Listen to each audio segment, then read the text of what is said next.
کیا کہا چند منٹ بات کرتے ہیں وزیر، اس کے بعد عمران خان صاحب ایک انہیں لمبا لیکچر دیتے ہیں۔ قائد اعظم تاریخ کی نادر و نایاب شخصیات میں سے ایک تھے۔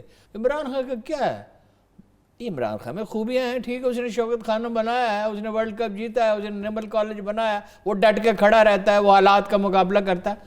کہاں قائد اعظم، کہاں عمران خان، کہاں راجہ بھوج، کہاں گنگوا تیلی۔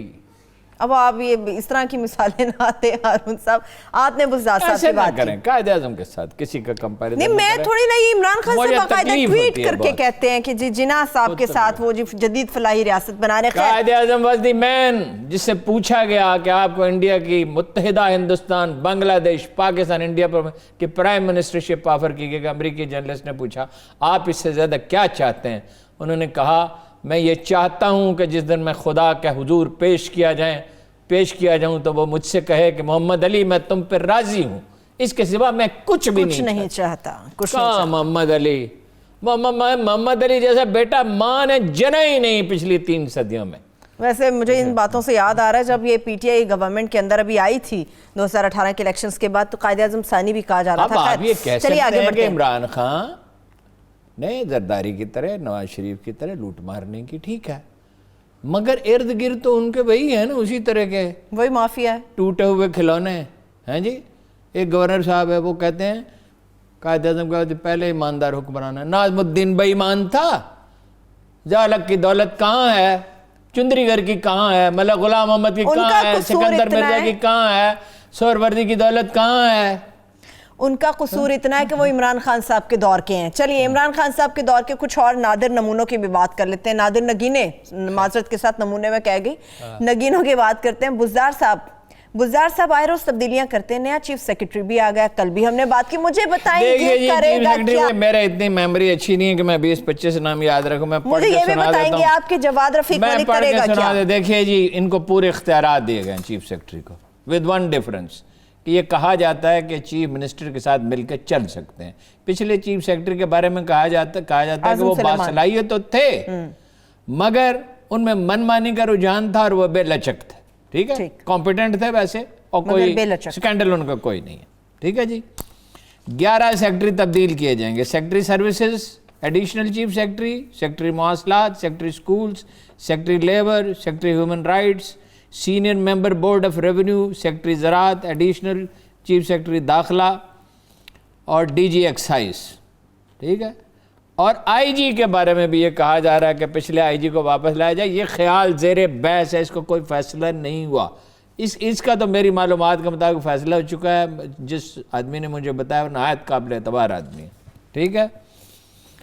تو سی ایم سے ملاقات بھی ہوئی ہے ان کی، اور اس میں کچھ اور لوگوں کے نام ہیں، کل شاید میں آپ کو بتا دوں، جنہوں نے اس سارے معاملے میں رول پلے کیا کہ پچھلے چیف سیکرٹری صاحب چلے جائیں۔ پچھلے چیف سیکرٹری صاحب معطوب نہیں ہوئے ہیں، ایک بات سمجھ لیں، وہ سیکرٹری داخلہ لگائے گئے ہیں۔ معاملہ یہ تھا کہ بھائی مشین تب چلتی ہے جب اس کے پرزے ہم آہنگ ہوں، بالکل۔ اب ان کا ایسا لگتا ہے کہ نئے چیف سیکرٹری سے، جن کی ریپوٹیشن اچھی ہے بائی اینڈ لارج، ہم اس کے بارے میں ججمنٹ دیں گے چند مہینے کے بعد، کسی آدمی کا عمل دیکھنے کے بعد رائے دی جاتی ہے۔ دونوں طرح کی باتیں کہی جا رہی ہیں، ان کے بارے میں منفی باتیں بھی بہت کہی جا رہی ہیں، مثبت بھی کہی جا رہی ہیں۔ میرا تاثر یہ، جن لوگوں نے مثبت رائے دی ہے، میں اس کو اس لیے قبول کرتا ہوں کہ وہ بھلے لوگ ہیں جنہوں نے مثبت رائے دی ہے اور اچھی ججمنٹ دینے والے ہیں، وہ ایسے لوگ نہیں ہیں جو آسانی سے کسی کی حق میں بات کریں۔ لیکن ایک نیا آدمی آیا ہے، خدا کرے وہ صوبے کو اچھی طرح چلائے، آتے ہی کسی شخص کے عیب نہیں بیان کرنے چاہیے اور اس کی خامیاں نہیں ڈھونڈنی چاہیے۔ لگتا ایسا ہے کہ سول سروس کی حد تک تو ان کو پورا اختیار ہوگا، جواد رفیق ملک صاحب جی، لیکن وہ چیف منسٹر صاحب کے ساتھ مل کے چلیں گے، اس لیے کہ فائنل انالیسز میں جواب دہ کون ہے؟ جواب دہ تو سیاستدان ہے، سول سرونٹ تو نہیں ہے۔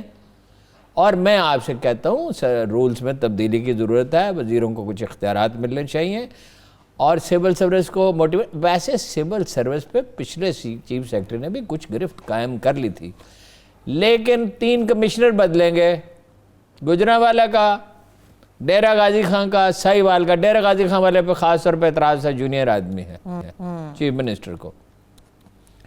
20-21 डिप्टी कमिश्नर बदलेंगे, बाकी मैंने आपको बता इतने दिया। बड़े पैमाने पर तबादले होंगे ये सारे। वो ऐसा ही होता है, जब नया आदमी आता है, फारसी की कहावत है, जो भी आता है वो नई इमारत बनाता है। बिल्कुल ऐसा है। तो यानी मुख्तसर फिर ये हारून साहब कि बुज़दार साहब की ग्रिप कमजोर हो गई थी, इसलिए आज़म सुलेमान साहब को वो बर्दाश्त नहीं कर सके। बुज़दार साहब की पोजीशन बेहतर हो गई है, अब बेहतर लेकिन बुज़दार साहब वो दरख्त हैं जो किसी वक्त भी गिर सकता है, इसलिए कि इसकी जड़ें मजबूत नहीं है। मगर इसके टहनों के साथ बड़े लोग लटके हुए हैं। अब बड़े बदतर है, हर वज़ीर आला के साथ बहुत लटके होते हैं, बहुत सारे होते हैं। सबकी ईदें आपने खराब कर दी, यानी कि कल भी आप कुछ लोगों की ईद खराब करने वाले हैं हारून साहब, कुछ और तबादले आप बताने वाले हैं। मैं करने वाला हूँ, मैंने आप जो तबादला नाम करना है। बताए जा रहे हैं सबकी ईद तो खराब हो गई। रमजान भाई के मुझे स्टार्ट तो पे ही ये आपने एक बता बहुत दिया। रिलायबल सोर्स ने बताया है, और एक ऐसे आदमी ने बताया जिसमें मैं भरोसा करूँ।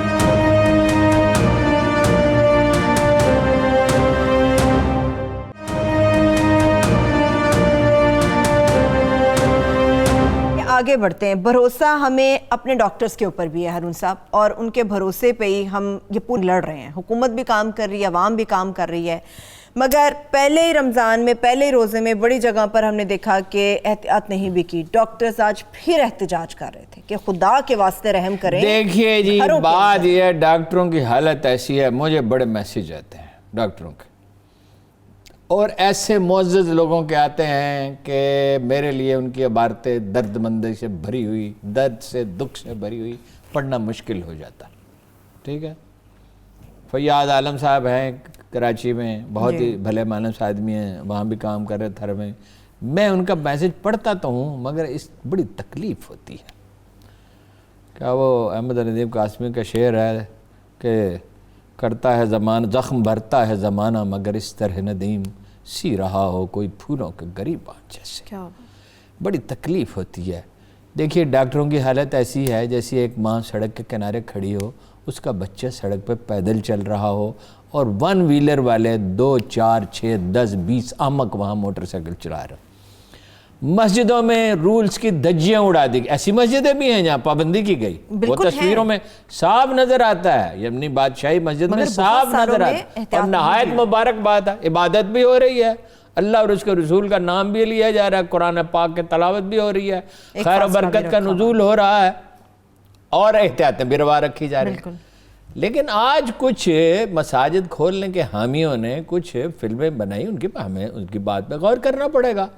वो कहते हैं जी ये तो है मस्जिद, इस पे तो आपको बड़ा एतराज़ है, ये हालांकि अल्लाह का घर है, और ये है सब्जी मंडी, ज़रा इसका मंजर देखें। बात उनकी ठीक है भाई, सिर्फ मस्जिद का मामला नहीं है। शेख रशीद साहब ने क्या कर दिया जी, शेख साहब बड़े अफ्तार पार्टी, वो खुदा के बंदे, अफ्तार पार्टी, इन हालात में अफ्तार पार्टी।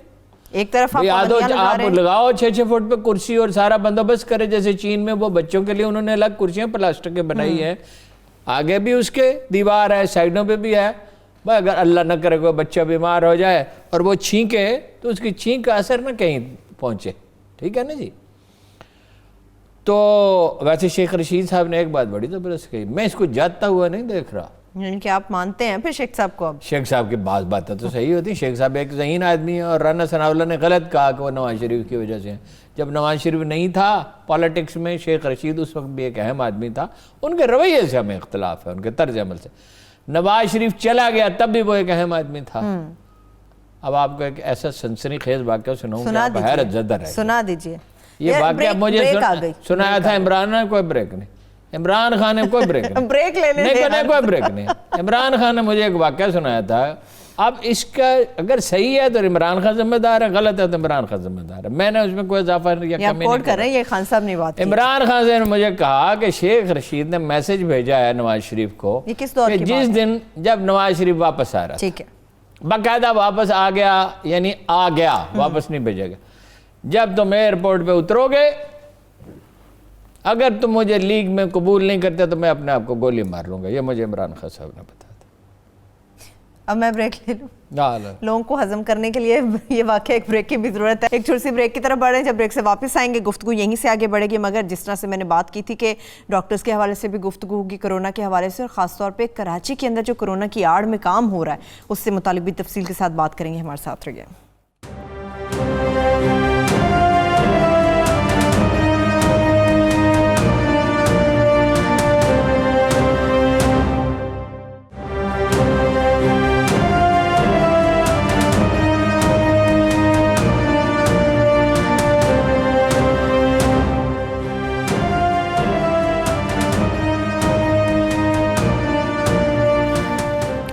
ब्रेक के बाद एक बार फिर से प्रोग्राम में हम आपको खुश आमदेद कहेंगे। कराची के हवाले से बात करूंगी हारून साहब, मगर एक और शिकायत जो डॉक्टर्स की आ रही है, बहुत ज़्यादा डॉक्टर्स ऐसे हैं जो कहते हैं कि इलाज करते करते एक तो 150 के करीब डॉक्टर्स खुद कोरोना के पेशेंट्स हो गए हैं क्योंकि हमें हिफाजती आलात नहीं मुहैया किए जा रहे। उसके ऊपर भी ये बहुत अफसोसनाक बात है। मेरे ख्याल है वज़ीर आज़म तो ये नहीं चाहते और गालिबन वज़ीर आला मुराद अदली शाह भी नहीं चाहते, लेकिन इतना बिगड़ा हुआ निज़ाम है, इतना गंदा निज़ाम है, इसमें कोई अकाउंटेबिलिटी नहीं है। भाई जनरल के हाथ में तलवार नहीं है। एक बद्दू दाखिल हुआ जनाब खालिद बिन वलीद के खैमे में ईरान में और कहा कि अमीर मेरा आप पे कर्ज निकलता है। अच्छा। और वो उस वक्त कैपिटल फतह कर चुके थे ईरान का और अजमत उन पर टूट टूट के बरस रही थी। लोग हैरान हुए कि बद्दू कह रहा है मेरा आप पे कर्ज निकलता है। लोगों ने मना किया, क्या करते हो यार। फिर उसने कहा कि एक आदमी ने कि तू जानता है ये कौन है, ये सैफुल्लाह हैं, इनके बारे में अल्लाह के रसूल ने ये कहते तू क्या बका रहा है कर्ज निकलता। उसने कहा लेकिन कर्ज तो निकलता है। उसने फिर रोका, उसने कहा बनो तमीम के शायर चुप रह, तेरी जुबान तो इस तरह चलती है जैसे सहरा में शुतुरमुर्ग भागता है। अब जनाब खालिद बिन वलीद रज़ी अल्लाह ताला अन्हु वो मुतवज्जो, उन्होंने कहा भाई क्या कर्ज निकलता है। उन्होंने कहा फलां जंग में, गालिबन तबूक की थी, नहीं दूसरी जंग थी, फलां जंग में जब आपके हाथ की 6 तलवारें टूट चुकी और दुश्मन आपके यलगार कर रहा, वो तलवार टूट जाती थी। खालिद बिन वलीद ऐसा जर्नल था, इतनी जोर से मारते थे और इतनी दफा मारते थे तलवार टूट जाती थी। और तलवार क्या कोई सस्ती सी लोहार से तो नहीं खरीदते थे, बेहतरीन दुनिया की आला तलवारें जो हिंदुस्तान से दरामद की जाती थी। तो मैंने आपको पीछे से आवाज़ दी कि दुश्मन आप पे हमला करने वाला है। आपने मेरी तलवार इस तरह झपट ली जैसे चीता सोए हुए परिंदे को झपट ले, और मैं वहाँ खड़ा ज़ख्म खाता रहा।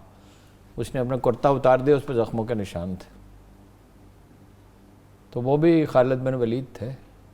उन्होंने कहा कि ज़मरद और हीरे जड़ी हुई तलवारें जो हैं वो लाई जाएं और जितनी ये शख्स ले जा सकता। पहले तो उन्हें अपनी तलवार उसको दे दी। क्या बात। उसने उसको मोहब्बत से एक एहतराम से बोसा दिया और कहा ये मैं इस तलवार का बोझ नहीं उठा सकता। उन्होंने फिर कहा सारी जो हीरे जड़ी हुई तलवारें हैं लाई जाएं और इसको दे दी जाए, पसंद ले जाए।